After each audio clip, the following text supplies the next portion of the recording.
Good afternoon. Well, I've been busy all morning, and then I put on that one video about grooming that cat. Then she took off. But she looks good, and I have a picture of her. But today I'm starting out with this verse from the Bible of my King James. I like Proverbs very much, and I really believe it. It said, train up a child in the way he should go, and when he is old, he will not depart from it. And I really believe that if we train them up, they're going to come back to it. The Bible says so. That's Proverbs 22nd chapter, the 6th verse. I trained my kids up in the way they should go, and they're doing it. But that means you take them to church and Sunday school, or you teach them yourself about the Lord. But I'm going to show you a picture of that cat after I got done with her. And this morning I had to go to Myers. And so who did I meet?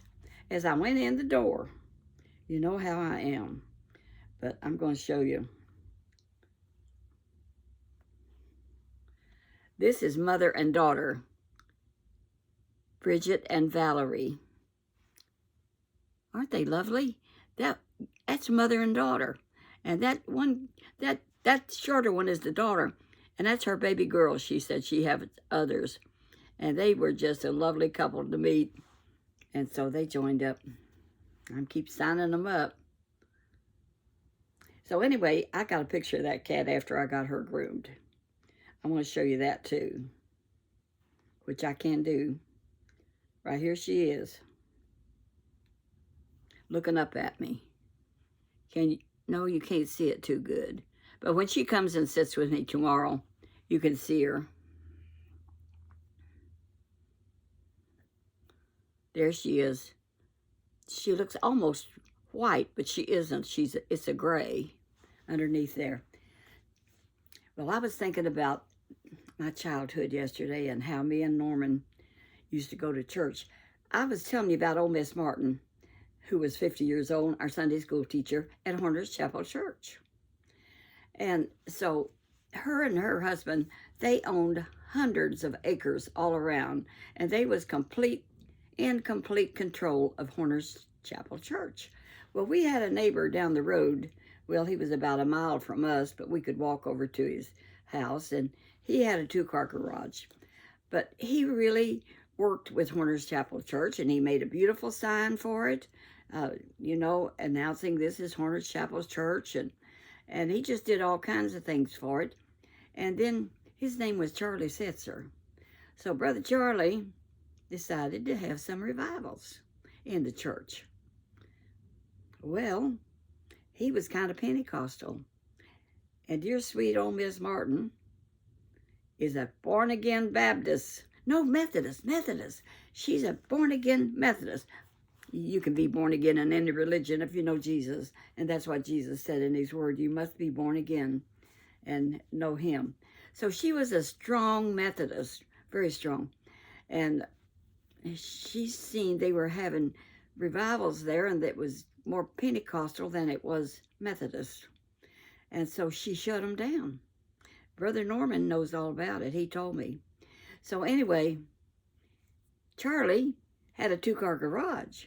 So he decided to have the revivals in his 2-car garage. He got him a bunch of chairs. He was very go-getting for the Lord. So he got chairs, and he announced all around that he was having revivals, and people came and occupied those chairs. And me and Norman would go. It would start before dark. So we didn't have to have the lantern, but we took the lantern with us. And Norman said he didn't care for a lantern because he could see good in the dark, but I couldn't. But we would go to those revivals, and the evangelist had 2 daughters, and his wife played the piano, and they had a piano. But I'll tell you what, Brother Charlie had about 5 or 6 girls, and one of them married one of my uncles, Maxine, and she's gone, and he's gone. Nearly all of them are gone. But every one of those girls of Charlie Setzer could play the piano by ear. They could sit down and what do you want to hear? And they could play it.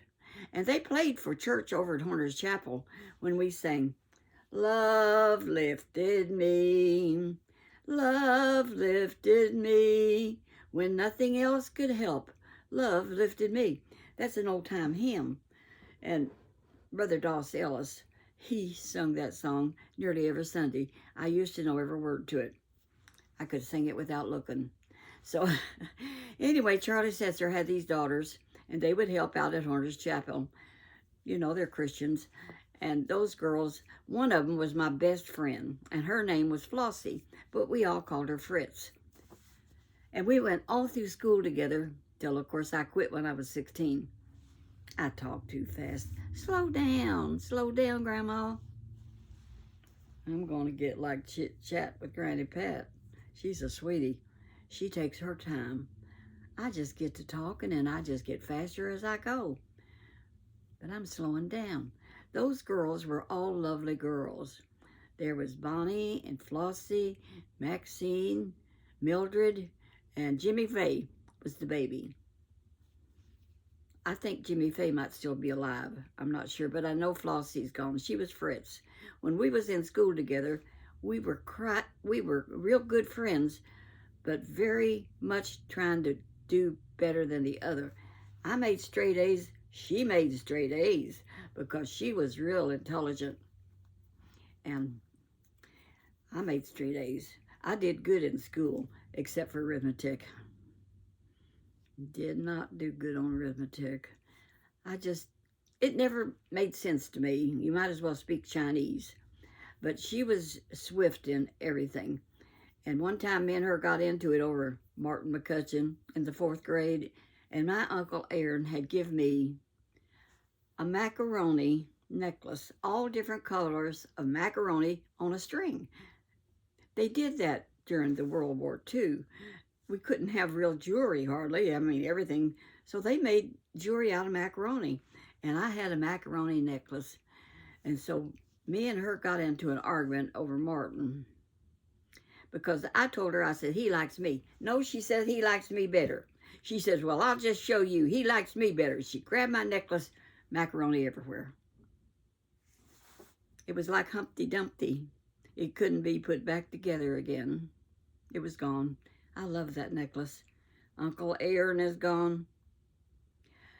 I'm still here, rejoicing in the Lord, keeping a good attitude, meeting people, enjoying life. Anyhow, we had those revivals over in his 2-car garage. And he had a daughter that was about my age. Her name was Theodosia. Well, as she got older, she didn't want to be called Theodosia. That name, I think, is in the Bible. I'm pretty sure it is. She said, call me Teddy. It's shorter. And so I was looking. I hadn't talked to her in probably 4 years. Her and Beulah May, my good friend that passed away recently with Alzheimer's, were best of friends. One thing about Theodosia, I never did call her anything but Theodosia. I kind of like that name. And so Theodosia's still on my phone. I'm going to give her a call and see if she's still alive, because she's the same age I am, and I don't know. I don't know if her phone still works. I'll let you know. My cat will not even come out this morning. She is still hiding. She is mad at me. She is not happy with me at all. Look, I slowed down like Granny Pat with Chit Chat. I just admire her. You know, she had that awful fall, and she's doing real good. She came on the other day with a table full of teapots. It was quite interesting. And then she did a decoration of her table for St. Pat's Day. She does tables for like Easter, for St. Valentine's Day, and a lot of the ladies just love that. I kind of like it myself. I'm a lady when I don't use that bad word that they got on me about. One woman got on me about it. Nobody else did. They didn't pay no attention to it. You know, I'm not going to say it anymore. But y'all probably saw it. So anyhow, there's my kitty cat. And she looks good. But anyhow, we would have meetings, and we would walk home in the dark from those meetings. And I tell you what, I was 12 years old. And when